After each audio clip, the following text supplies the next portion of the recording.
আর কোনোদিন আমরা যদি চাই এই লাশের চেহারা দেখতে, কোনোদিন কেউ পারবে না। এজন্য আপনাদেরকে বলে যাই, আমাদের দাদা ছিল, আজকে আমাদের দাদা দুনিয়াতে নাই। আমাদের নানা ছিল, আজকে দুনিয়াতে আমার নানা নাই। অনেকের বাবা দুনিয়ার জমিনে ছিল, আজকে আমাদের বাবা অনেকের হারায় গেছে।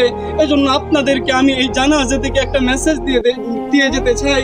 যারা আজকে মনে করতেছেন যে দুনিয়ায় আমার জন্য আসল, এ দুনিয়ায় আমার, আল্লাহ তাআলা বলতেছেন আমাল হায়াতুদ দুনিয়া ইল্লা মাতাউল গুরুর, যে দুনিয়াটা হচ্ছে একটা ধোঁকা, এ দুনিয়ার সব কিছুই ধ্বংস হয়ে যাবে।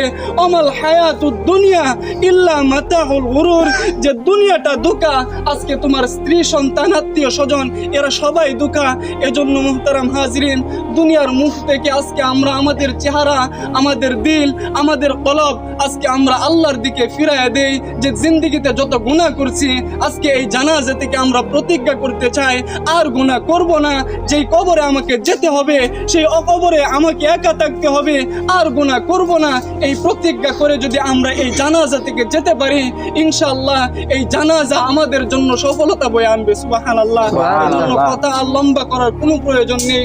অনেকেই আত্মীয় স্বজন আছে, তারা কথা বলবেন। এই জানাজাই হচ্ছে আমাদের জন্য সবচাইতে বড় সবক, কথা ঠিক না? আল্লাহ তাআলা আমাদেরকে যে কথাগুলো বলছি সকলকে বোঝার তৌফিক দান করুক। সকল বলে আমিন। আসসালামু আলাইকুম।